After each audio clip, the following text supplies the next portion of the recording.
your host, Dominique Bishop. Today, I have with me Coach P. Wade. How you doing, Coach P? Hey, I'm good. I'm blessed. Thank you for having me. Awesome, awesome. Let's go ahead and get into this bio, and we're gonna get right into it. All right. Okay. Patrice Wade, also known as Coach P. Wade, is a certified life coach, motivational speaker, and author of the self-development book I Rise at Five: The Secrets to Success, Peace, and Happiness.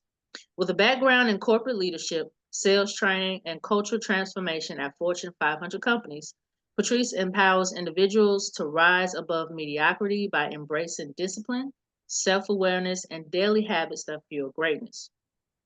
Known for her thought provoking leadership and motivational content, she inspires others to lead with purpose, achieve their highest potential, and live lives rooted in intentional growth and self development.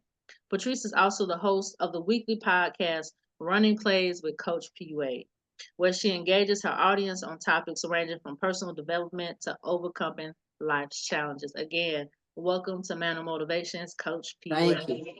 How you Thank you. doing today? Thank you.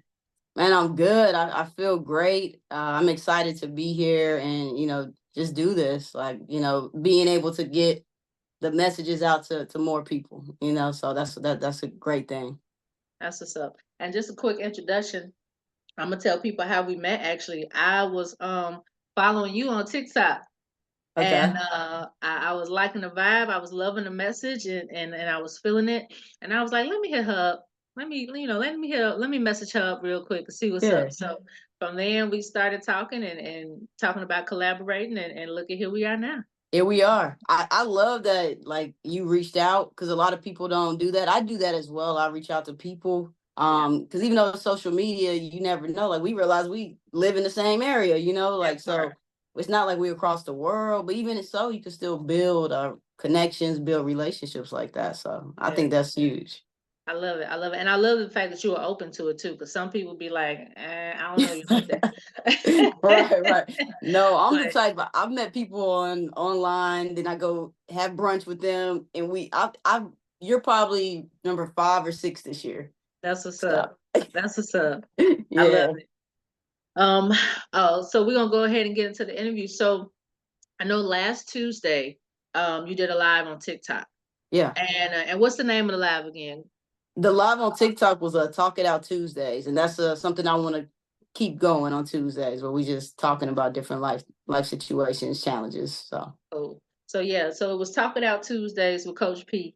And in this particular one, I know you talked about your personal life. mm-hmm. And you talked about your divorce and you talked about relationships, right? Right. So let's give people a little bit of background on that. So um, I want to first ask you, how did you and your partner at that time come to the realization that separating was the best thing? Because a lot of people get in relationships and they stay in relationships Mm-hmm. no matter how good or how bad it is, just Right. because, this is my personal, I'm used to this, right? Yeah. So how did y'all actually come to that realization that it was like, all right, it's time to go our It's separate time. ways? Yeah. I would say, I mean, it was a couple of things because little backstory, we moved here to Atlanta together Hmm. to like start growing after we got married that same year, which was 2014. So we wanted to start our journey here together. She wanted to go to nursing school, and I already had my job with the company I work for now, doing sales. So we moved here. Things are good. That first year, though, there was a lot of life transitions. We moved from Tennessee to here. That's a major thing. Her Right. dad passed away that same year. Oh, wow. And then, she started school, and I'm starting at this new location here in Georgia. So a lot of that caused a lot of, I think, tension and just different things in general. But we were able to, overcome that hurdle. And at the same time, she had a son. So my stepson at that time he was 3, I want to say. And Hmm. we were together since he was a week old. That's Yeah. a whole nother story. Yeah. Crazy, I know, Yeah. right? I understand. Yeah, so we all moved here, but as we got to Atlanta, Mhm. our interest shifted. Like she was more into like wanting to be in the city and doing all that stuff. And initially I was as well. But I started getting older, and I think what we enjoyed started shifting. I mean, she was younger than me too, so she wanted to kind of be out there. And then our interests changed. Even, I mean, we would probably argue over what the type of shows we like watching at that time, because we just Okay. both were changing and growing into who we were becoming. Because Yeah. starting a relationship, I think she was 20 turning 21, I was 23 turning 24, and then by the time we got to the divorce, I was 30. You know Mhm. what I'm saying? So it's Gotcha. like we didn't even know who we were. And I know I changed a lot. And I'll touch on this for anybody like in the LGBT community. When Yeah. we started dating when I was 23, I was super masculine because I was still growing into myself, right? So I was like really masculine, like really masculine, like not like a man per se, but I like to have the roles of a man, and more so. As I start getting older, I start tapping more into my feminine side. Not like I'm dressing different, but just who I was, how I showed up, things Yeah. like that. And that's not who she met. And I get that, you know what I'm saying? Like when we did have those conversations, I couldn't deny that. Like I'm not who you met. We both weren't. So I Right. would say when we got to that point and then it started becoming argument over every single thing, it's like, all right, we're creating a toxic environment. There's a child in the home. Like we got here, we did what we said we were going to do. We were able to move to Atlanta. You're about to graduate and be a nurse. I'm moving up here at this company. I think we came into each other's life for a reason. And we actually, we split. And over time, like, it wasn't amicable per se, but we did get to a point where we had conversation afterwards, and we were very, very happy for the roles we played in each other's lives. So, That's what's up. So yeah. let's take a pit stop for a second because I Okay. resonated with what you said. Because that actually happened to me. Because I know when I first came out, it was Hmm. that hyper masculine, you know, hey, you know, Right. Right. Voice and might be a little deeper. You yeah, fine. You're yeah, in your lane. that part. And in that time, uh, my ex girlfriend, that's what she expected from me, Hmm. and then sometimes it's hard to stay in it all the time because your natural self tries to come through. So sometimes you will slip and be Yeah. like, okay, you a little bit too feminine today. Like, what's Yeah. going on with that? And I had to realize to be comfortable with myself. And the older I got, like you said, I became more comfortable with my duality. You know what I mean? Being Hmm. just who I am. Of course, my dress didn't change. I still wear what I want to wear, but Right. I'm Dominique. You Yeah. know, You just you, right? that Yeah. part. And I don't have to be, all in your face. And, I can be Yeah. me. I can rest in my femininity and masculinity, Yeah. you know. So was that I know you said you were growing into it, but that was part of the struggle with y'all, right? You said Yeah, that was part of the struggle. I mean, like I could give you a scenario where I shifted the type of body wash I liked. I had shifted to this Caress body wash because I liked it, and she yeah. was like, she didn't want that scent on her partner. She didn't want the feminine scent, like I don't want you smelling like me. So Yeah. it was stuff like that, and I'm like, Yeah. well, I don't. I said that the male body wash was tough on my skin, and I didn't, and I was like, and I like this smell, so it started becoming things like that. And I mean, even like I said, as we grew, Mhm. she wanted a man, and she ended up telling me that after we divorced. 'Cause I used to say that was an argument. I was like, "You want a man? Right. I'm not a man," and that used to be something. And she was like, "No," but she wanted a man. Yeah, that part, that part. I So think she at that point she probably didn't want to hurt your feelings and be like, yeah, that's really what I want, but yeah. trying to straddle the fence, get the kind of the best of both worlds, I guess you could say. Yeah, and I end up. Let me make sure I say this in the relation. I mean, definitely, I'm always a person that takes ownership. Like, I started to in the relationship. I wasn't the best partner. I was more for career. I wanted to grow in my career, and we used to have Right. disagreements. Like she'd be like, "You care about your job more than this," and at that time, I did. I was climbing the corporate ladder. I had goals and dreams, and I did put most of my time into my work. And it's one of them things I don't regret it because I like where it got me career wise, but I do wish I would have I still had somebody's heart, and I probably should have been more delicate with that situation. So Got you. I yeah. got you. Um, so with that, so what tools or practices did you utilize going through the process of letting go, healing, and then finding love again? Therapy. I had before we even said we were getting divorced, we tried couples therapy, and that didn't work. We went to 2 sessions, but then Mhm. I was like, I need therapy myself, you know. So when Yeah. I got into therapy, I started off like every week. It was expensive too, but I was going every single week. So I always tell people that's the number one thing for me is therapy. I believe it works. You get to figure yourself out, figure out why you react, to certain things in certain ways, why you feel what triggers. It's so much like self-work that you do in there. Yeah. And I grew so much, like I would say therapy, and then therapy transitioned into me journaling, which transitioned into me getting into like being able to center myself through meditation, all these different things that I wasn't doing prior. I heard, you hear about meditation, but I was 30 at that time. So in my 20s, I wasn't trying to meditate. I'm trying to Yeah. turn up, Yeah. like I heard that. so I'm doing all these different tips. And exercising. I gotta say exercising. So I used to hit the gym a lot. Like I was in there lifting a lot of weight. So working out, journaling, and therapy was that number one thing for me that actually got me through and helped me in that healing process. That's what's up. I love Yeah. that. So I know you and we had a personal conversation when we first met, Hmm. and we talked about your newfound relationship with God. Yeah. Uh, and I want to know, how did this change come about? Was it during that time, or and then also, how did your life change as a result of your strength in spirituality and in spirituality and becoming a believer? So that it didn't happen during that time. So that was 2018.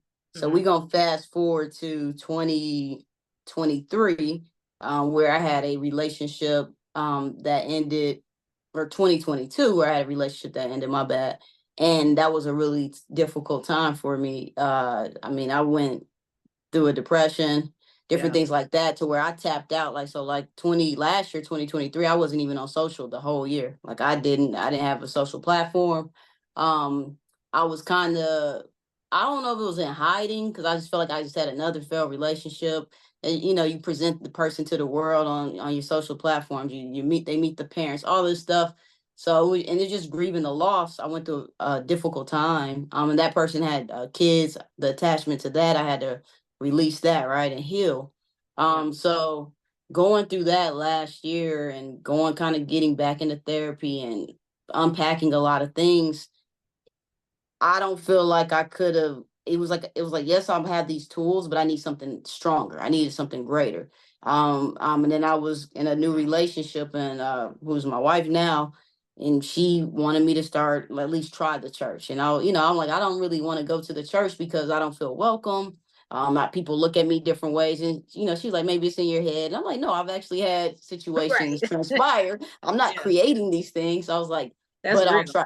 I'll try it out, right? Yeah. So we went to the church a few times last year, and it was cool. But earlier this year, I made my vision board in December. There were a lot of things I wanted to accomplish, and I felt like I keep getting to these points, but I can't surpass them because I don't have that. I didn't have God. I didn't have faith. I didn't have all that. So we're going to the church in January, beginning of this year, and I can't remember what the message was that day, but it was something that pulled on me so hard. And I'm Mm. like, I didn't even know I could, like, that feeling when people talk about. And Yeah. so I felt compelled that day to go join the church. And that was January of this year. Got saved, and been going strong in that. And not just going to church, like I reading the Bible, learning Yeah. different things, going to the Bible study they have. It's called group therapy on Tuesdays. And if I don't make it, I can do it virtually. Hmm. And I started seeing my life shift. Like, and I know it sounds so like that's what people say, because that's the Yeah. story. But no, so many positives start happening. And then as the book, like you said, I decided I was writing a book. I kid you not, the words in this book, it's a 170-page book, did not come from me. I kid you not. I literally have chills right now because I'm like, God gave me that. I'm Yeah. literally being used. It's crazy, like I'm getting emotional, but like life changing things start happening, right? Yeah. So, um, it just changed in that moment. So, fast forward to August, I decided to, let me go a little further, get baptized, and it's really start new, cleanse myself of a lot of things that I don't want to be attached to anymore, releasing things. And so I'm just on this journey, and I love it. Like, I literally get excited to go to church. Like, you would think I'm going to a concert every Sunday. I'm ready. I'm ready. That's awesome. That's how it's supposed to be, though. That's how it's Yeah. supposed to be. And then with the environment that you're in, obviously is very loving and very open and welcome. Yeah. If we could have a lot more churches like that, a lot more people like you and me will go. Yeah, for You know? sure. You will feel comfortable. And I don't know, like, I'm not one of them people that think maybe they accept it. I don't know if they accept my lifestyle, but I know they respect me, they treat me well. And that's all I can ask for. I just want to go to a place where I can be, and I don't feel like somebody wants to say something to me, discuss it with me, anything like that. You get what I'm saying? So that's what I appreciate about that church and the pastor that's leading it. It's just amazing. That's what's up. I love that. Because it's very important for people to understand, especially Christians, Hmm. churchgoers, believers. Everybody coming for the same reason, right? Hmm. We come to develop a relationship with God. My relationship with you was something totally different, but this right here, that's what I Yeah. do. You know what I mean? And it shouldn't Yeah. matter how I talk, what I wear, how much money I got in my pocket. None of that should matter because it don't matter to God, Yeah, it don't right? matter. It don't matter Yep. to God. So I love that for you that you were able to find that and find that safe space, Hmm. and that environment was there for you to do that. I hope, I know there are other churches out there like that, and I've been a Yeah. part of some myself. Um, but it is something that needs to spread in its Hmm. entirety because, depending on what people believe, I mean, I get it, right? People believe Yep. certain things, people believe other things. But when I come to church, like I said, it's about me and him. Yep. And Uh, I think if we had like more of those churches and pastors, I think it would be better. And I would say this, if somebody's watching this and they had that bad experience like I did, be willing and be open to try again, because it could be different. Because I really did not. I was like, I went, but I'm like, I already know what's gonna happen. yeah. But that's not the Yeah. case. So I would say definitely be open and try again if possible. Yeah. And I know people try to steer away from it, but church hurt is actually a real thing. Hmm. I've been in situations like that, where I was like, I can't go here anymore because I don't feel safe. You know what I mean? Yeah. Every time I go to church, the person in the pulpit, I feel like they're attacking me, or I came in and I'm the only one dressed like this Sunday, and now all of a sudden your messages are homosexuality. Oh wow, Yeah. okay. So Yeah. Yeah. Nobody wants that. That's not what you're going for. that part, I don't want to Right. go to be attacked, Yeah. right? Nobody's trying to be attacked. Yeah. I remember, I'm not gonna say the name of it, but I remember one time me and my wife went to a church and we had been visiting for a couple of Sundays and things seemed like they were going in the right direction.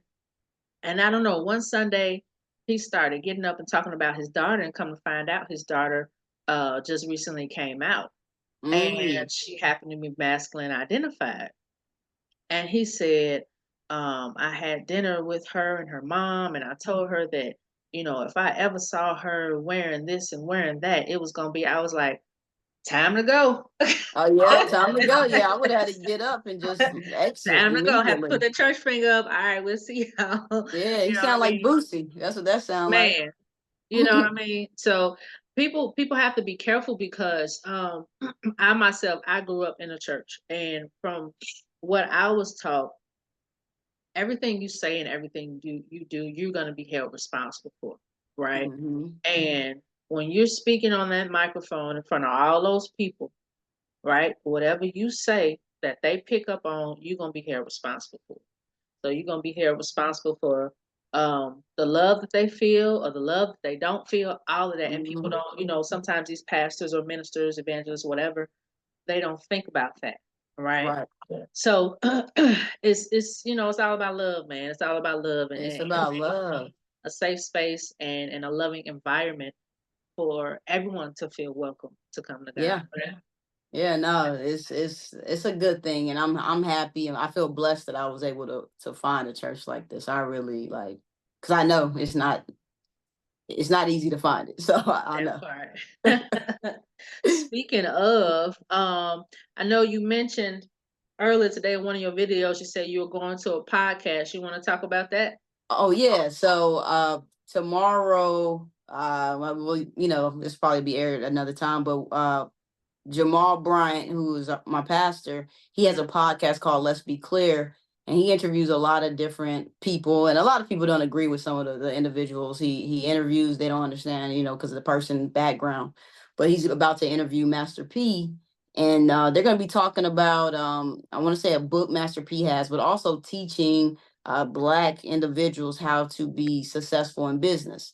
So it's going to Yeah, be a conversation about that. Master P, I know his past, and he was a drug dealer, all that stuff. He's not into that anymore. He's grown, he's evolved, matured, and they're gonna have a great conversation. So I'm thankful that Jamal Bryant is willing to be open to people, even if they were doing things that weren't, I guess, godly in the past. He doesn't just close that door, like, and that and I part. can appreciate that, because we need to hear from these people that may have transitioned and changed their life, or what can there's people, when people come to church, like, there's people that are coming to church to change. They may be doing things they're not supposed to be doing, or living a life that Master P, and they could see somebody like him change, and then now they feel like it's possible. What That did he do? part. And he gonna learn. So I think it's a good thing, and I'm excited. That's So what's up. I, yeah. I know you gonna have to do another video telling us about it now. Oh I was yeah. waiting on Yeah, it. I'm gonna get all the gems, because I know, hey, Jamal's gonna drop. He's always dropping them, and I know there's gonna be some Yeah, stuff to gain from Master P, and especially with me releasing a book soon, and him talking about a book and different things. I just kind of, I feel like I'm gonna get something out of it. that, So yeah. that's what's up. I'm looking forward to that. I'm looking forward to All that. right. Yeah. Speaking of your book, can you share the inspiration behind the book, I Rise at Five, and what personal experiences led you to write that? I know earlier you spoke a little bit about it, but let's go Yeah. into a little bit more detail. Yeah, so I Rise at Five, like the subtitles, The Secrets to Success, Peace, and Happiness, is really things I learned on that journey, like from when I got that divorce, and the things I started going through with therapy, journaling, meditating, and how all these like small habits I was creating literally transformed me. And then I was in a leadership role with the company I work for. Uh, I don't know how many employees. I had over 200 at a point where I'm coaching them, and they're going through life situations. So it's like, not, I went through this and I learned through what I was doing, Hmm. how I can transition and transform. But I Yeah, started teaching it to other people, and it started transforming their lives. And I'm like, oh, okay. So this there's is something not just to a this. me thing. Yeah, it's not just a Right. Patrice thing, right? So once I start seeing the habits and the routine I created working with other people, I'm like, I should create something like that. But that's not even, I thought about it back then, but I never believed I could write a book. You get what I'm saying? So that's an idea. Like, oh, I could write something. Initially, it was like a journal. I was like, I can create a journal for people. But then, like I said, I don't know if it was in January when I got saved. I don't know how I got the whole book idea in me, Yeah, but it all came to me. And I was like, I want to teach people, because there's so many people that are depressed. There's so many people that are going through tough spots. Then there's also people that want to be successful, but they don't really know what tools or what steps or how to stay committed and consistent and all that stuff. So let me create something that can teach that. And that's what I did. I just created the foundation. I used a cool acronym of Aspire to Greatness, with ASPIRE, and just dedicating that first hour to yourself in the morning, doing this routine. But then also just understanding that routine is just the foundation. I even said it in the book. It's like the foundation of, you starting to build a home. We got to put the four walls and the roof up. yeah. So I'll walk you through it real quick. So Aspire is giving the first hour of the day to yourself, pouring into you. The A is your affirmations. And I kind of walk through that. The S is silence, like sitting in solitude and what that can do for you. Hmm. But the S also includes prayer and meditation. So you can do any of the three options. The P is your pen and pad. So that's your time to journal. The I is anything you're working on. So it's improvement. So anything you're working on, go ahead and take that time in the morning. And it's 10 minutes. They all broken into 10-minute segments. Take that 10 minutes and work on that. If it's working on your website, if it's working on ideas for a podcast, if it's working on you trying to get better in a subject at school, whatever it is, you work on that during those 10 minutes. The R is reading. So whatever book you're reading at that time. And then E is exercise. And you can do light exercise, whatever, but it gets you going. So I literally do that routine every morning. And if I don't do it, you're going to know, right? So I wake up, I rise at 5 because the way my day starts, I need it to be there early. So I rise at 5, get it done by myself with no interruptions. I don't check my phone first. I don't do all that. I go straight and do this for an hour. But like I tell everybody, you can do this routine and that's cool. You're going to feel great. You're going to be inspired. And you're going to feel motivated. But then you got to have the structure. And that's being committed. That's being accountable. That's being consistent. That's being disciplined. And then the last thing is executing. So I go through all that and I teach it through stories of me, through like me playing basketball in college, me going into the corporate world, me going through divorce. I teach it through that, but I also teach it through other people. Like in the affirmation section, I'll say like on Being Mary Jane, the character in there, how she did her affirmation. So I use people like that. The commitment section, I talk about Candace Parker. I got Kobe and Michael in there. I go through different scenarios of mantras and meditation. I got Tina Turner in there and what she did, Janae Aiko. So it's not just me, but it's a lot of practices and things I've learned from other people's stories as well. That's what's up. Yeah, it's a lot of great examples out there that we can pull from. Yes, a lot. What's one of your favorite affirmations? You have one? One of my favorite affirmations, the thing I like to say, and I have to say it every morning, is I release control of all things so I can have peace. And that is one of my favorite ones because I like to be in control of everything around in my life, which creates expectations on others. So like my stepson or maybe my wife or something at work. And if I try to have control on all those things, I get disappointed, I get let down, I get frustrated. So in order for me to really be at peace, I have to stop trying to control everything. And that's my favorite one because I know I'm self-aware and I know I'm controlling. I know that. And I know that's a character flaw for me. Yeah. And it can hinder me in a lot of situations.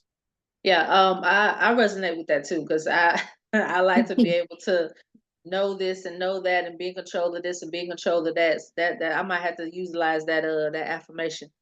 But but you have to remember though, it's not us who's controlling it. You know what I mean? Yeah. Ultimately, it's God. He's controlling everything. And there's a lot of things that are not in our control. We can't control how other people act or react. You know what I mean? We can't control other people's emotions. The only thing that we can control is us. Right? How we think, how we act, how we speak, how we talk, what we eat, all that type of stuff. So let's continue to focus on what we can control. And like you said, release everything else that we can't control. And I'm pretty sure that releases a lot of stress from you too, doesn't it?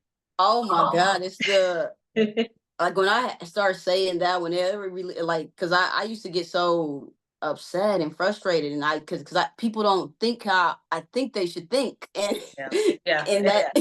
I feel but I had to, and I'm gonna tell a cool story here of me releasing control of all things. So my stepdaughter graduated graduated high school in May, right? Okay. She didn't have a high GPA. She wasn't about to go to college. She didn't know what she was going to do. She was just sitting in this room. She doesn't go to church with us.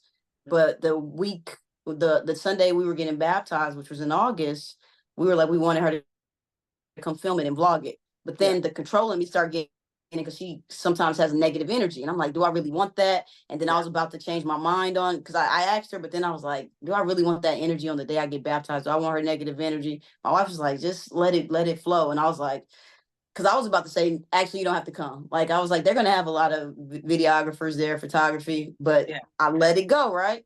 Yeah. And let me tell you what happened. I let it go. She comes to church with us. She does not come to church with us ever. She doesn't attend our church. She's not a member. We get baptized. She's doing her thing. She's vlogging. Jamal says, if there are any students that graduated high school in 2023 or 2024 that is not enrolled in college, come to the altar. Oh, We're wow. literally just finished getting baptized, dried off. We got our wet bags coming down, and we hear him saying that, and we can see the TV. And I was like, I said, you should tell Brittany to go down there. And my wife was like, and she's like, no, I'm not going to tell her. She was about to text her. She's like, no, we're going to leave it to God. And I was like, you're right. Because I'm always trying to, next thing you know, we see Brittany on the TV. Next thing you know, Jamal's calling parents down. He's like, Lakita and Patrice, come to the altar.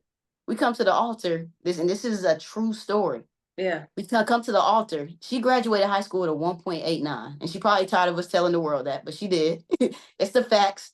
Yeah. He blessed 5 students that day with full academic scholarships. Wow. And sent them to Morris College in South Carolina. And she's actually gone. Wow. That's a tough. Yeah, that's a blessing.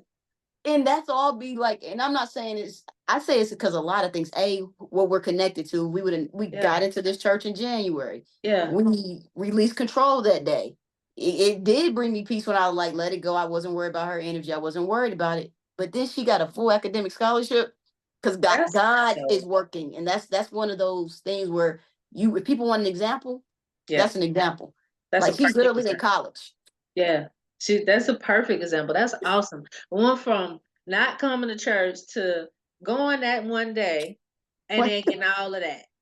And all of that. But all that stemmed from, like you said, you releasing control and not trying to finagle everything. And you was almost getting ready to tell you, nah, you just stay home, shorty. I was so close. Like I was like, I don't want it. You know what? But it all happened how it happened. She's in college, and it's still a unbelievable story every time I tell it to somebody. They're like, because 1.89 academic scholarship should never be in the same it's not in the same sentence. It's not even in the same paragraph.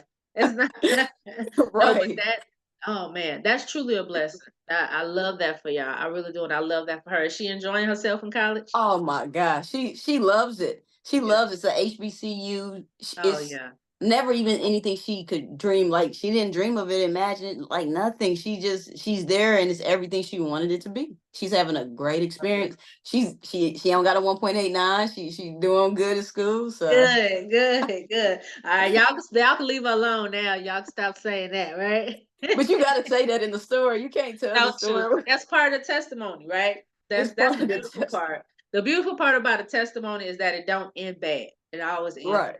So that's it might start bad, but it's gonna end good. It's going. Y'all gonna tell that for the rest of y'all life. I know she will too. Oh yeah, she will. She will. And one day she might go to church. We never forced her. She was 18. But one day as she grows, she might, realize like, wow, this actually happened for me. God did that. Yeah, God did that. She got to give it to God. That's what's up. All right. So, again, in your book, you talk about success, peace, and happiness. Mm-hmm. Which of these 3 do you believe is the hardest for most people to achieve, and why? I think it's peace, and I believe it's because of the external things in our like orbit, like people. Now social media. I think the overstimulation is so hard to actually have peace. And for me, that peace is everything. Like if you can have peace in your life, the success can happen. The happiness can happen. If you don't have peace, it's hard to achieve all those things. Maybe you get the success, but then you're unhappy. Like you look at a celebrity, they may have the success, they don't have peace, so they don't have happiness. And it's like, I think if you have the peace, the other 2 can come. You know what I'm saying? So the peace is everything. That's what's up. Peace is everything. I remember I was listening to, I love Deion Sanders. I've always loved him since I was a kid. But I remember I was listening to him talk one day, and he was talking about how he had all the money, all the fame, and then he turned around and, he had this big old house, and he was in the house by himself. He had nobody to share it with. You know what I mean?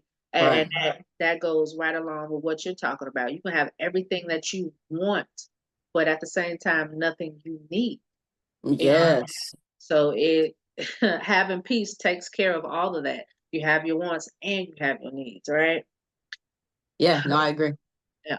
All right. So let's talk a little bit about your corporate leadership.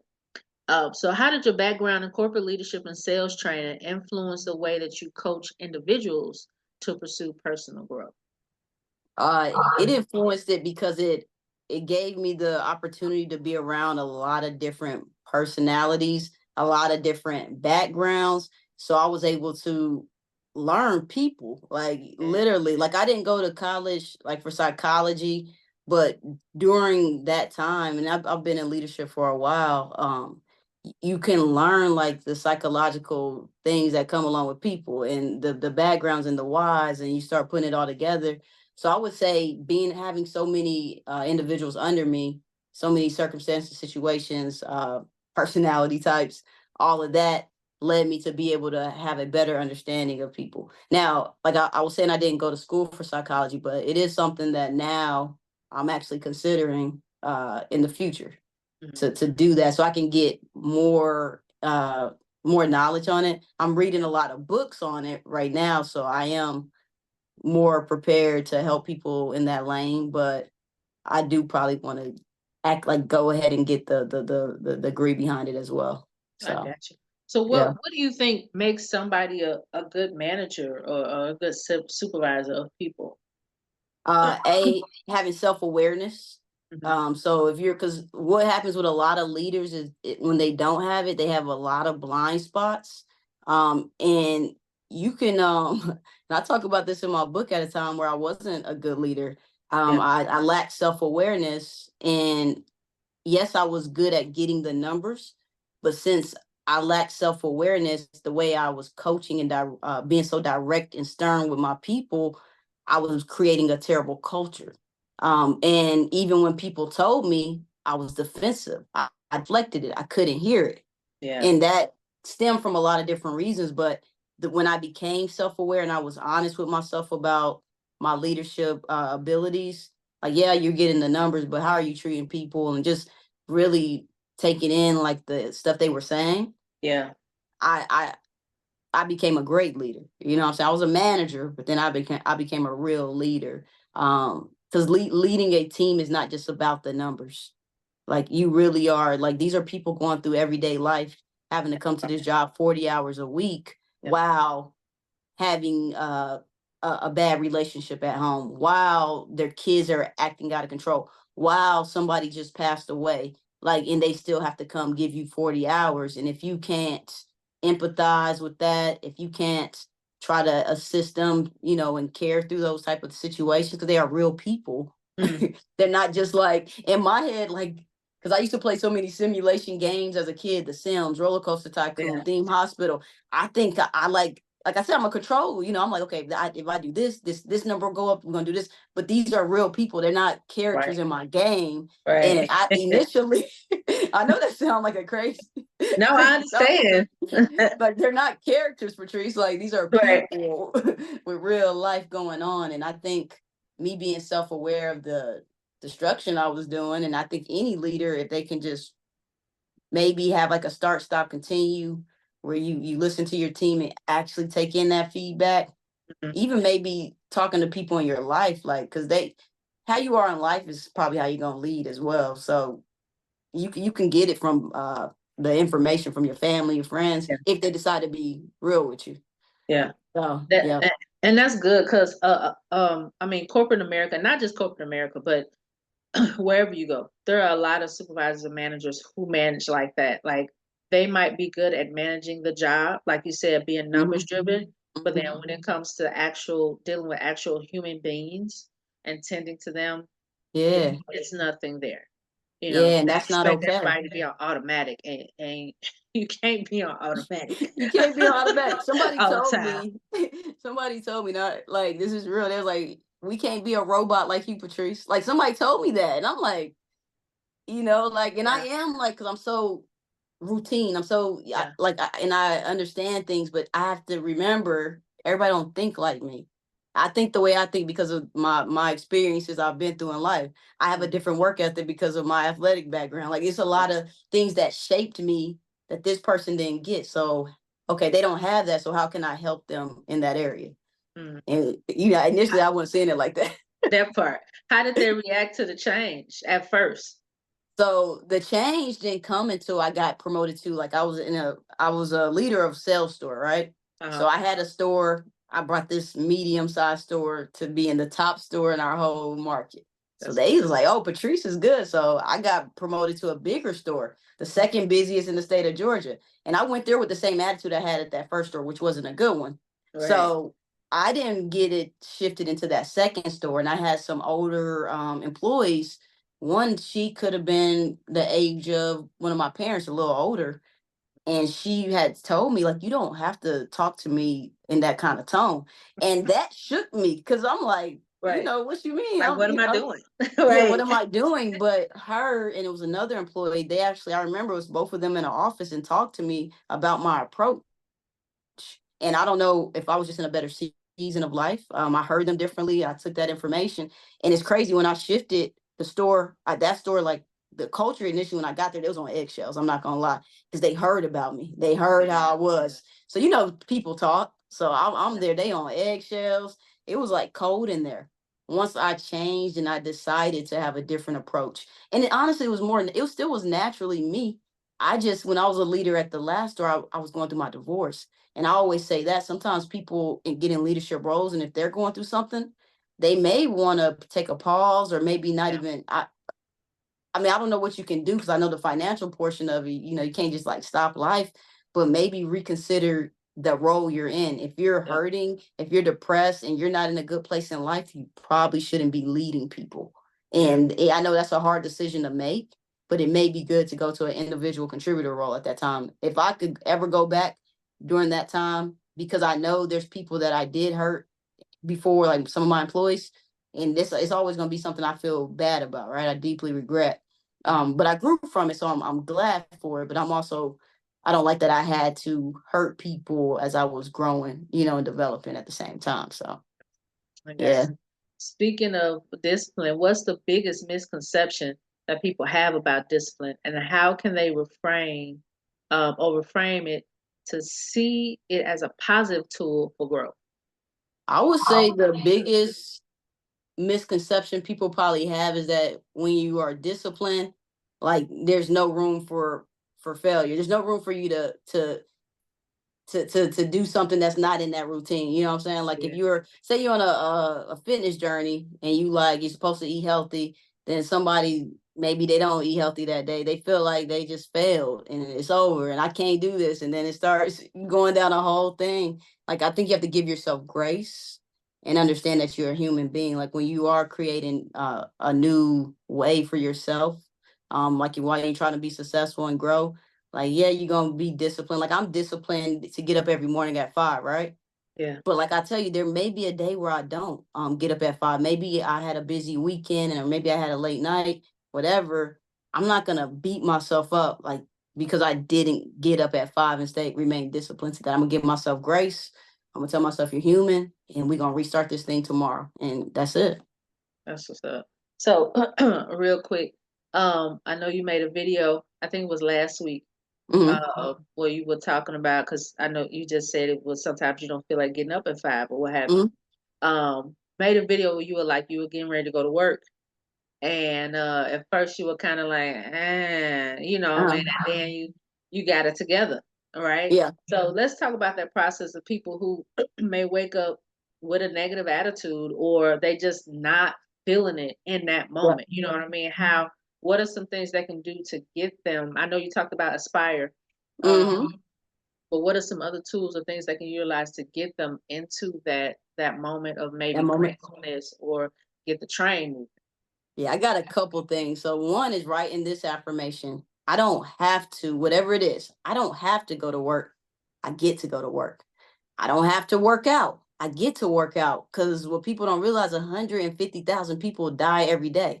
So when you think about it, like, I don't, I get to, like, this is another opportunity. I have this opportunity to do whatever it Blessing. is. You get what I'm Yeah. saying? Yeah, it's a Yeah. blessing. And I think that always gives me gratitude. Like, Yeah, I don't have to go sit in the Atlanta traffic. I get to go sit, like I Right, have to right. reframe that. And then also creating this is one thing I recommend, a playlist. I have a good mood playlist. It has the songs that I know, like everybody has, because music can trigger you into an emotion, Sure whether it's a can. good emotion or a bad one. So compiling the songs that bring you into a positive space, Hmm. have a have a playlist with that. So when I wake up, sometimes I don't want to drive in. I got this song called Good Day. I'm about to have a good day in every single Yeah. way. I Smile with Kirk Franklin on there. I got Float with Janelle Monáe. Oh Like yeah. those songs are on my playlist, and it's my stepson probably like, "Why I gotta hear this all the time?" But those I have a whole playlist. I have more songs on there. 5 Minutes of Funk, Houdini. These are Yeah. the songs that trigger an emotion in me of happiness. They trigger an emotion in me of, okay, I'm cool. So I would recommend creating a good mood playlist, and also saying I don't have to do whatever it Get is. I get to, and that can change that's your dope. whole mentality on it. Talking about music, you remember when Happy came out from Pharrell? Yeah. Man, I played that so much. I played that song so much, man, because honestly it changes your everything. Or that's what it did for me. And Yeah. anytime it will come on, well, I don't really listen to the radio a lot. I listen to what I have on my phone. So when that song came out, I was working at a particular job where it was rough. I mean, to Mhm. the point where I was like getting headaches as soon as I get in the dang Damn. parking lot, right? Um, but I put that song Happy on. I sit in my car for a few minutes and get myself together, and I'm like, okay, come on, let's do You this. ready? Yeah, So I music triggers completely an understand. emotion. Yeah, Yes, I it really completely understand. can. So yeah. Um, Another song that I love listening to, I used to work in the jail, and whenever I felt a little stressed out or tensed up, I love me some Layla Hathaway, and I love her rendition of Anita Baker's Angel. That song Mm, right there, if you haven't heard, check it out when you I get a haven't heard chance. it. But that song right there, man, it'll be. I'm It like, gets you okay. right. I'm like, we good. We We good, right? good. That's So good. I Yeah. completely understand what you mean when you say music puts you in a different space, Yeah. because I utilize music a lot for Yeah. everything from motivation when I'm Mm-hmm. working out, heading to work, like you said, or if I'm not feeling good and I'm trying to get myself pepped up, or Mm-hmm. sometimes when you're going through and you want to feel those emotions, You you do, just yeah. you put that stuff on too. When Yeah. you're going through a breakup, I listen you to Let It play Burn. that part. Yeah, when I was That going through my part. divorce, I was playing Papers. Who Usher Oh yeah, Papers. yeah, yeah, I'll blast it. I don't know why, but it made me yeah. feel like, Hey, but this that is that was for real. Sign them papers short.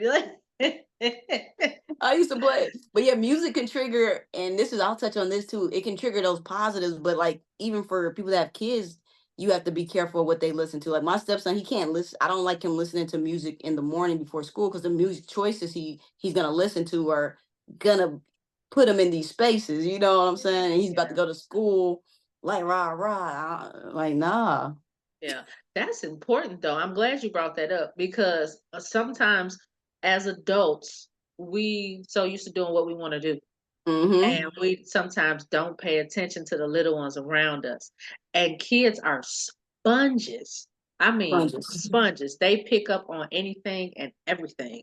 So Mm-hmm. while you on your way, and not to down her, I love Glorilla. I love her music. Mm-hmm. But if you on your way listen to Glorilla or anybody else and that hoorah rah stuff, and by the time they get to school and they see their teacher, and they are already amped up and they Yeah, ain't even they amped chilling. up. Yeah. They on the 10 already. You know what I Yeah, they're mean? gonna be So telling the teacher, all right, on 7 p.m. Friday, come see me and my that mama. part, You know,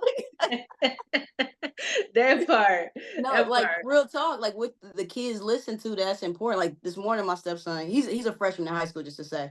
He missed Okay. the bus, so I had to take him to school. I put on Uh, Trent Shelton, who's a motivational speaker. mhm. The stuff that Trent said today resonated with him. He didn't say it this morning, but after school he wanted to have a conversation. He'd be calling meetings with us. But that stuff that he heard this morning hit his heart. So Yeah. that just shows you it's so important, you Yeah. know. So Yeah. especially like a single mom or a house of moms, like 2-parent household that's 2 moms raising a young boy. You Yeah. can't be a man. So sometimes having that other voice, That you hear, part. I could say the same thing Trent said, That but part. you don't hear it from Trent. That It's part. gonna hit different. And that's why I like Eric Thomas too. Yeah. I put a guy on the Eric Thomas. He had never heard of him before, and Mm, he's looking to get into leadership. okay. And I told him, I said, yeah, I can, I could share some things with you, give you some tidbits or what have you. And I put him on the Eric Thomas. I said, hey man, listen to him. And he like, man, I love what he's saying. I love what he's talking about. Yeah. So you never know, because me saying what Eric Thomas saying is gonna be two totally different things. Yeah, it's I'm gonna not gonna hit come with different. the same energy. No, that's true. I agree. And when ET come with it, he coming with it. All He right. come with it, That yeah. Like part. I seen him this weekend, and I took my stepson with us this weekend. Yeah. We normally don't take him to the motivational things, but so he got to hear him too, and I think all of that hit his heart, you know, Yeah. because he could act like he ain't listening. Of You hear course. him, you hear him. Kid, they gotta be cool, you know what I mean? Like, yeah, I'm here, Yeah, I but don't want yeah, to be here. Yeah, that part. I don't want to be here, but I'm here with you. It is what it is. But yeah, that stuff really hits, and I'm glad he doubled back and told you, you know what I yeah, mean, that it resonated with him, because now you know for a yeah. fact that he's listening. He listen. Um, I'm big on what we expose kids to. I'm big on that, like for definitely, real. Yeah, definitely. So, talking about your podcast, Running Plays with Coach P. Wade, um, yeah. it covers a range of personal development topics. So, what Mhm. is one episode that had the most profound impact on your audience, and why do you think that is? I'm gonna say it was a recent one I did with my sister. So I'm newly like bringing on guests, but I did one with Yes. my sister. And we called it all about the Benjamins. No Diddy. Like Yeah. I just did a little play on that, but that has been the most, I think, impactful one to people because we talk about how we used to be money driven and now we're purpose driven. Because we realize once, because she's an entrepreneur, and like I said, I've done well in my career. Yeah. We realized we were so like, we need this money, we need this money. We both came to Atlanta, we want this money. We got all that. We achieved the things that we said we wanted to do. But we weren't happy. And we just said, like, shifting that mindset from all about the money. And we use music and rappers because the culture, we take all that in. Yeah. And so we use a lot of examples of why we thought the money would bring us this. Yeah, it got us experiences and it can do things like that, but that shouldn't be the primary focus of everything you start in life. Because if money Right. is the focus and money is the motive, like the whole time, and not impact and things like that, you got to shift it. And that one, a lot of people said it resonated with them because most people do think about the money. What Oh can I yeah. gain from this?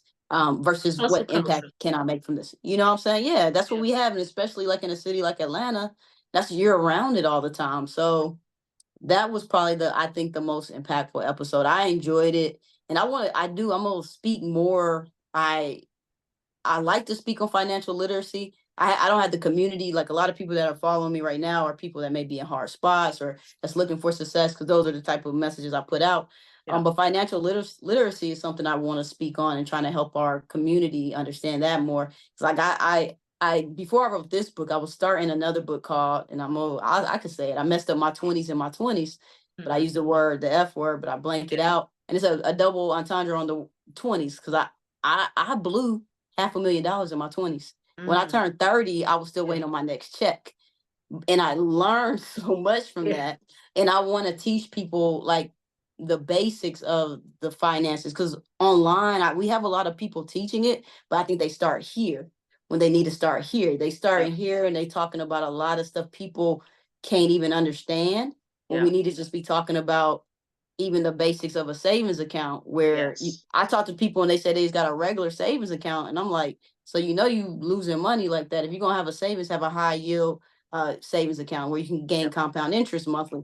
And then people are like, what is that? So just the basics, you get what I'm saying? Yeah. That's Um, good. so yeah. No, that's good. I like that, because I mean, let's just be real. Like our people, especially in other minorities, we've been left behind when it comes to financial Yeah. literacy. You Yeah. know what I Left mean? behind. Yeah. Yeah, far left behind. And Man. there's been so many cultures and things set up to where we can't gain access to certain Hmm. things. You know, certain Yeah. lines have been drawn and certain walls have been built to where Yeah. we can't get to that stuff. And the ones that do peek through and make it, sometimes they're like, well, I got it, it's mine. You know what I mean? Yeah. Yeah. Or they try to be gatekeepers, and it's like, why are you gatekeeping? You know what I mean? Yeah. Don't be a Share the gatekeeper. wealth. It's Yeah. enough money to go around for everybody. Trust and believe. As many Yeah. billionaires and billionaires that we have, you know, in America alone, not counting Hmm. all the other countries that have them, but just in America alone. Yeah. And there's so many wealthy people here in Atlanta alone. You know what I Yep. mean? Entrepreneurs, business owners. And I like how, you know, you talk about the podcast because that's that whole hustle culture Hmm. that we will, you know, got to go get it, got to go get it, got to get this paper, got to get this bag. You know what I mean? And All of people that. get so focused on getting the money that they get blindsided and forget everything else. You Yeah, know? forget everything else. And that's one thing I always will remember my why. I do believe I'm going to make a lot of money with the things I'm doing. My book, my podcast building up, coaching people, speaking. I do Yeah, believe that. But that's yeah, not my primary focus. You know what I'm saying? Because that was my focus, I would be trying. So I would keep trying. Well, let me see if this works. Let me see if this works. No, just do the things you know are gonna help people, yeah. and that's gonna come to you. God gonna see, that's another thing I've got in my life. That's God's right. gonna bless me. I'm gonna have favor, and Yeah, it may not all be monetary. It may be in right, other ways, but I'll have favor. And I right. truly believe that. Well, y'all already got one blessing when your daughter got the, you Yeah. know, college education for free, got the academic scholarship. You know what I mean? So that Yeah. honestly, in a way, that is financial too, because y'all don't have to pay out of pocket for that. That's You know what I true. mean? But Yeah. it's a different type of blessing. Yep. But yeah, he blesses us in so many ways. And growing up, I used to remember my grandmother would always say, because she was a woman of faith. I mean, Okay. blind faith. I mean, Okay. midnight hour faith. Like she was a believer. You know what I mean? Okay. Um, and she's got so many. So she has so many stories, faith based stories. But she will always say, um, that God blesses me so much because I take care of His people. You know what I mean? Mm. Yeah. And like that's the direction that you're in. That's what you're doing. You know. Right. So I love that, and I resonate with that because the more you stick to what it is that God wants you to do, He gonna Hmm. make a way. Yeah. You know He what I gonna mean? make a He gonna way. Yeah. always make a way. He's gonna always provide as long as you're doing what He asks you to do. That's the thing. We gotta Yep. stay. We gotta stay on that line, on that divine path. You know what I Yep. mean? Yeah. And doing what he asks you to do is key. And the only way you're gonna really know that, like, that's part of the routine, like being in silence in the morning or being in prayer so you can Yeah. hear. You get what I'm saying? Like, Yeah. that's how I thought when I started creating messages and making content every day, I was like, it's gonna be hard to come up with a message every day. No, it's not. Every morning when I go through my routine, he gives me the message every day. I Yeah. can't make it up. I'm like, and my faith ain't quite there yet, because I'm like, oh, I don't know what I'm gonna talk about tomorrow. And then I wake up, do my It comes. routine, and It I'm comes. like, why do you just It comes. Now, and I feel you on that because that's how it is with every Friday I do a Friday Fields video I uh, put out. And when I first started it, I was like, okay, I got a good message for this Friday. Okay, what am I gonna do for next Friday? Like, right, like, and what it am I just talking about? and it just comes. And I love it because I just did a short video. I want to say, was it Saturday night, where something just came to me, Mhm. and I talked about how we were remodeling in our home, and then God just hit me. He said, "Hey, I want you to make a video about this." I said, "Oh, Mm. okay." So I started comparing that destruction before beautification, right? There's some things that in our life that we Ooh, have to destroy before the beauty comes along. You know what I mean? And when I mean, yes. like and I feel you when he just drops stuff in your spirit and Yeah. take things from your everyday life that you're going through, and he like, yeah, pair that to that and get that out there.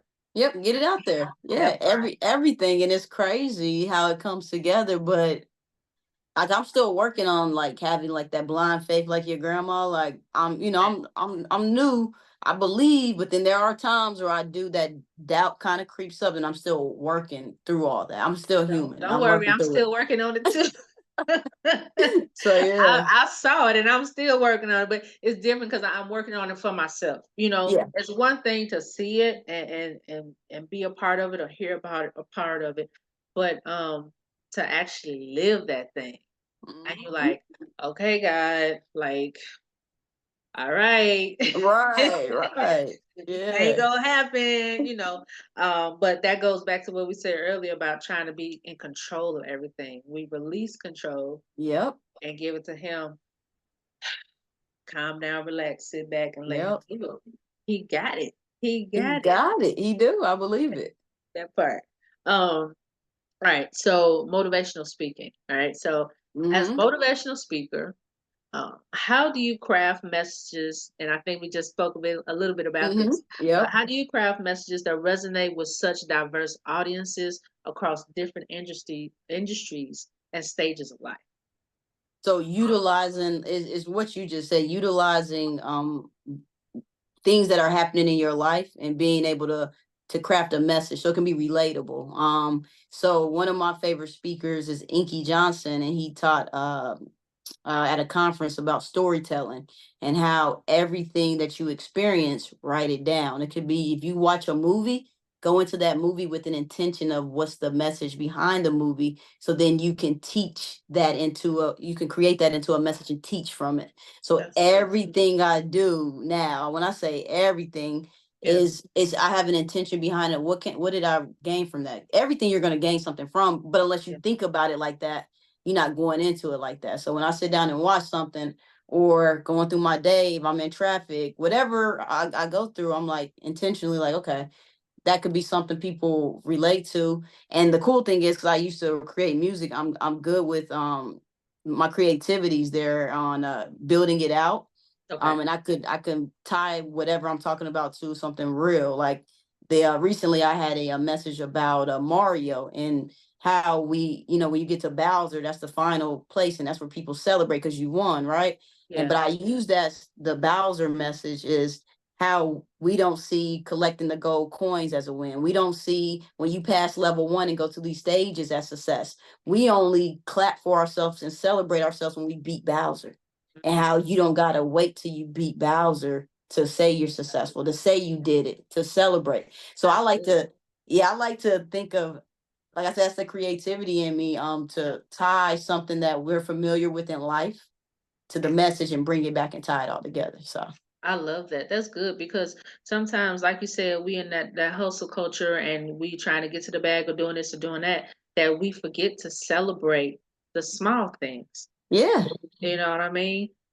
So what what do you think people can do to focus in on those small victories? Journaling would be one. So like Oprah did this. Oprah had a gratitude journal and just being thankful for like tomorrow, like me and you, I could be, hey, I'm grateful that I was able to be on Mantle Motivations Podcast.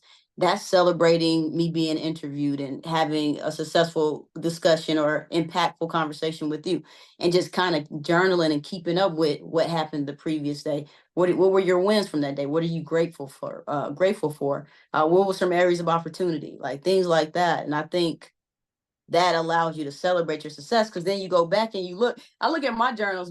My journals are crazy, by the way. I have so many, but I'm Yeah, like, oh wow, like you really did that. Or another thing, let me make sure I say this: a vision board. So if you create your vision board, it doesn't have to be at the beginning of the year. I tell people that all the time. It don't have to be at the beginning of the year, but if you create your vision board and you start looking at it in the morning, like I do a visualization of walking myself through it, like yeah, you actually did that. So you can be proud that you did that one thing, versus, okay, yeah, I got the website done, but I don't got the sales coming in yet. I don't know the marketing strategy. I didn't put it out here. No one's hit. Then you should never gonna be satisfied. Like, I let's got you. celebrate that you paid the website designer. That part. You you know, you talking to me now. oh, Hey, You that's talking to God. me now. He Hey, sent me thank that one you. too. Thank you. I appreciate that. You talking to me now. But But yeah, yeah, that's how it is. Because when I first started all this, and I was like, okay, I'm a researcher, right? okay. Before I just have this thing. Before I start something, I like to have my ducks aligned, right? So just in case something goes wrong, okay, I got a plan B or I got a Okay. plan C, or Mm-hmm. so that's just how I'm structured, right? Right. Um, so when it came to doing this, it was kind of like things were happening all over the place and I was trying to get a grasp of everything, but that was me trying to control everything, right? Mm-hmm. So Yep. when I just was like, okay, for one, I'm thankful for my wife because she's the type of person she'll get up and go. That's her. Okay. She gets something in her head. She like, come on, let's go do it. And I'm like, Yeah. well, hold on. Right. We got to do this first. Like, Right. hold That's on. Ain't that's there a me. prerequisite? That part. So when we work together on certain things, it's perfect. Like Yeah. remodeling this house, she was like, "Come on, I want to tear up this carpet on Friday. Like that's what we doing." Da da da. And I'm like, "Okay, wait, let me watch this video." And working together, we can do that. But she was one of the people that pushed me to go ahead and just record my first video. You know what I mean? Mm. Because I Yeah. was like, okay, I gotta do this. I need to go buy this camera. I need to go do this. I need to da da da da. And I had a whole, I mean, like maybe 2 pages of things that I needed to get before I even got started. And she was Just like, start. girl, Yeah, you just got to hit that button. You that got the part. whole camera in your hand. You got to hit that Yeah. button. So you forget the things that you have already at your disposal. We Yeah. walking around with computers in our pockets. You Mm-hmm. know what I mean? I already had my camera. I already had the internet or whatever I need to do my little research or what have Yeah. you. I already had all that stuff. I just needed to go ahead and get started. Get started. But we think we have to have that perfect everything. Like, and that's one thing I'm happy on my journey that I didn't do. I just started, and Yeah. as I'm gaining and doing more, I'm getting like I initially didn't have a mic. I didn't have a mic when I first started. Now I have a podcast set up. I didn't, and over time and people and myself, I could see the transition. I could see the growth. I could see where I had a dark setting and I was hunched over talking, Yeah. Yeah. Yeah. um, so, and just being okay with that, and that's progress, and that's a success. Like, you did that. And you got to start somewhere. You got to start You somewhere. got to start somewhere, and you Yeah. build up from that. And I think like people like you and me, where we had humble beginnings, and we started somewhere, and now we're at a certain level that we're at right now. You Yeah. are more appreciative of the work that you've done. You know what I mean? Yeah. And then too, I want to help people with the experience as well. Mm-hmm. And just like you're doing. And it's like you can go back and you can talk to people who are still stuck in that mode of trying to make everything perfect before they get started. And Yeah. it's funny because it reminds me of having a relationship with God. People think they got to be perfect before they go to church or before they go see Mm. God. And it's like, Yeah. baby, come as you are. You know what Yeah. I mean? Holy Yep. Jesus, whatever you got going on, come to me. I Right. love that. I So love that. it's the same thing. You know what I mean? So that's what's up. 'Cause you was talking to me. I'm telling you, you was talking to me. So Eh, I got some more work to do because it was some things I think about that I want to get started, and I'm like, all right, well, I kick this off in 2025, and I can do such and so. Why do I have to wait till next year? yeah. Why do you have to wait? And then that's another thing I talk about a lot of times. I know my family, but you're so morbid. I'm like, we don't know how much time we have. So why are we saying we're gonna do it at this time? You don't even, you know what I'm saying? Like, do it the moment, in this moment. The time is now for everything. Yeah, Time is it's now. funny you say that. I heard somebody on social media. They said when you wait to do something, or basically when you procrastinate, or you always say, "I can do it tomorrow. I can do it later." You're living life arrogantly Ooh, because how do you know you're gonna even be here tomorrow? Or how right. do you know that you're gonna have that time to do it? And it's almost Hmm. like a slap in God's face, like, yeah, I mean, I know, and when Yeah. I thought of it like that, I was like, dang. Yeah, no, that's real. And then if you have a gift, one thing I had to realize, because I was afraid to speak. Mhm. I stutter. And sometimes I don't enunciate my words and just different things. But and then I have the fear of speaking. Like I had the fear of speaking to people, even though I was a leader, doing it with a microphone on the stages. But I had to realize if you're really trying to make an impact, you really want to help hearts and minds, like you say you do, it's Yeah, selfish of you not to. You're withholding because you got a fear, like, you know what I'm saying? Because you feel like you're not ready. No, go ahead. that So part. That part. I love it. I love it.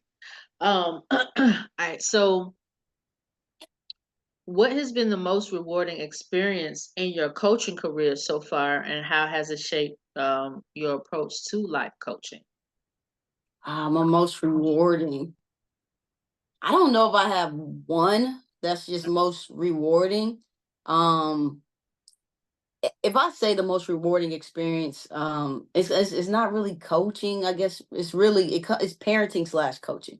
So with Okay. my stepson, I would say that because when I met him, and I've been doing a lot of coaching. Like we actually, I sit down. I'm a bonus parent, so it's a little different. So I do get to coach him through life. When I met him, he failed sixth grade, straight Fs, right? Due to different life circumstances, parents divorced, a lot of changes. Yeah. He failed seventh grade. So when I talked to his mom, she was like, at that point, he fell seventh. I had just got in his life, and she's like, "Do you think I should let him go to eighth?" I said, "Let him go to eighth, but I'm gonna help out in these ways." And I started coaching him, giving him the tools, letting him believe in himself, or teaching him how to believe in himself. Yeah. He know how to do affirmations. I had Yes. him reading books, and not just reading the books, writing what he learned from the chapter. Just start building him up and coaching him. He's an AB student now. That's So it's not, I guess, necessarily people on the outside that I've coached, but just being able to watch him believe in himself, say affirmations, and really, do it. Speak, being comfortable with saying, apologizing, and having his plan. Like he just watching him, I'm like, oh wow, like this is incredible. So I would say that's probably the most rewarding one. good. Good. I like that. All right. So let's talk to people who are in corporate jobs right now. Hmm. So, what advice do you have for someone who feels stuck in a corporate job but wants to pursue a more purpose-driven life? Ooh, I would say I talk to people like that every day. I'm gonna tell you that first. And in the office, I talk to a lot of people that do feel stuck. I always say, find out where you find joy in your life, like what fulfills you. Because Yeah. a lot of people that are feeling stuck is because they lost their identity at some point, usually in their marriage or through their kids. So Mhm. now I always tell people, write down what really fulfills you. What are those things that you do that you find joy in? Yeah. Um, because of course you don't want it to be attached to a monetary thing, like what can make you money, what do you find fulfillment in, and then maybe start joining groups, going to conferences around that type of stuff so you can be more exposed to it, because you're Yeah. not exposed to it in your job. You're exposed to everything you're doing at work. So go out, connect with people that are doing those things, see what feelings you get from that. So that's what I would say. Figure out what you enjoy, and if you have lost your identity, I'm always gonna say go to therapy, because I talk to so many, especially the women in the office, they lost their identity in their marriage and as moms. And now a lot of them are like their kids are gone off and they don't know who they are. So self-discovery and figuring out what you enjoy. And I know that seems strange at like some ages, but a lot of people don't know what they enjoy. What speaking of that, what are some key, because I think how that happens too is people don't have a work-life balance. So That's true. how what advice could you give somebody who needs to have a work-life balance, or what are some steps they can take to do that? They would have to be intentional. So when I say be intentional, you got to put yourself in those spaces. Like you have to be intentional about if it's if you want to do something with cooking, start researching what in the area is out there, what's offered, or cooking classes, courses, just a cooking, whatever. But be intentional, and then have an accountability partner. So not only, okay, I say I'm gonna go to this class, who's going to hold you accountable? Because if you don't have that when you first start something like this, you're probably gonna the day before, like, I really don't, you know what I'm saying? because you don't have that balance, and you can't see yourself in that other environment outside of what you do in your day to day. So I say be intentional and get an accountability partner. Accountability partner is huge, and not your spouse. Typically, sometimes it can work, but a lot of people's spouses going, you don't want to rock the boat too much, so That they're gonna part. be like, all right, well, if you don't want to, you said you're gonna do it, but if you don't want to, I'm not gonna. But a real accountability partner, like somebody like me or you, if you had an accountability partner, like I got people that they like, well, you said when I was doing my book, like, well, you said you was gonna have the editing done by this, like what, like what's going on. And I Right. had people, I was dragging my feet on some things, and I needed some people to say that to me, like, Yeah. are you afraid of the success, or whatever, but get it done. All right, what's the new date? What's the date you're doing it? Good. That's good. Yeah, I like that. Yeah, because people will, like you said, they lose themselves and yeah, miss out on relationships from their loved ones because we get so focused on work and yeah, you're there all the time and you're with your coworkers all the time. You with them more yeah, than you are with your family, yeah. That's your so identity. that part. Like you Yeah, said, that becomes your identity, your yeah, work, your job, those people. And you're missing out on things that's happening at home or what's happening with your kids. Because while you at work, your kids are at home playing video games or, yeah, doing whatever. yep, So you might miss out on milestones and things like that. And like you said, by the time they go off to college, you like, who is that kid? Like, yeah, you yeah. gotta like Right. reintroduce yourselves to That's that true. individual, right? Your own child, right? Yep. All right. So I'm gonna ask you this question and I got one more for you. Okay. Um, what lasting legacy do you hope to leave through your work, both as a life coach and as a motivational speaker? I want to leave people with hope. Like I want people to believe like whatever they truly desire in life can actually come to fruition if they're intentional, if they have habits, routines, if they actually take that time for themselves, all of that. But I want to leave people with hope. Like Patrice really said, yo, we do this, this, this, have this structure, believe, have faith, have a God, all that purpose driven life. Like it really can happen. So I want Yeah, that to be something that I will leave is hope for peace, hope for that they can have peace, they can have happiness, they can have success, they can have it. So yeah. good. And last question. I love to ask this question to all of my guests. Okay. Um, what advice would you give yourself, your 18-year-old self? My 18-year-old self. Yeah. And I always like to use 18 because that's a very pivotal moment in our lives. We're leaving high school and going into adulthood. So what will Patrice now tell Patrice at 8? Uh no matter how hard it gets, don't quit. And I say that because I was a quitter for a lot of my life, and I think it postponed so much in my life Yeah. because I quit. I quit before things could even get started. I quit. I had a full ride scholarship. I played basketball in college. I played D1. I quit. Okay. I actually quit Yeah. because it got challenging. I've quit so many things out that I've started. Um, Even in some of my relationships, I quit. I didn't give him all. I can't sit here and say I did everything. I quit. Yeah. So working through that uncomfortable feeling of things becoming challenging, and if I could tell my 18-year-old self that don't quit, um, do I regret it? No, because it built me and I wouldn't be here.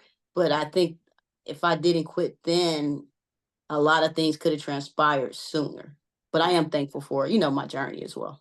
That's what's up. That's a blessing. Look, I love it. Thank you so much, Coach P. This has Yeah. been an amazing, uplifting and inspiring interview. Thank you so much because I got a lot of it too myself. Like I said, you was talking to me on some things, so I got some things to get together myself. But thank you. And before we get off, can you please tell everybody where they can follow you or where they can look you up? Yeah, yeah, and thank you for having me. This was awesome. So all my platforms, Coach P Wade on TikTok, Instagram, and YouTube. So you can find me there. All my content, I drop something daily. So all my content's at Coach P Wade. And then is your book out right now? And where It's can they not get that out. from? Okay. It's gonna be on Amazon November 12th. So when this will be out. So yeah, when we air this, It yeah, sure I will. rise. Yep. Yeah, so it comes out November 12th. It'll be on Amazon. So if you come to any of my social sites, you'll be able to have the link to get to it, or just go directly to Amazon. So Perfect. Again, thank you so much. I appreciate you doing this. yeah, for And I sure. can't wait. I can't wait for future collaborations. I feel like we're on to something here. So Yeah, we are. Yo, and blessings to you for real. Like, keep doing your thing. thank you so much. All right. All right, you guys. I'm going ahead and let y'all go. And before I go, like I always say, your crown may be tilted, but never ever let it fall. Peace and love. Please. I'm just here to tell you, if you want 2025 to be your best year alive, get this book, I Rise at 5, The Secrets to Success, Peace, and Happiness. It's going to unlock the greatness that's inside of you, that's already in you. Y'all, I Rise at 5. It's going to be on Amazon. It's going to be on CoachPwade.com. Lock in with me. Get it. November 12th, y'all. November 12th, next Tuesday. It's going to be available for you. Get it for yourself. Get it for your partner. Get it for your kids. Get it for your colleague. Get it for your mom, your dad. Get it for Christmas. Y'all, this is it right here. We're about to elevate. 2025 will be your best year alive. We claiming it. I Rise at 5. Make sure you get it. Automatic redirection.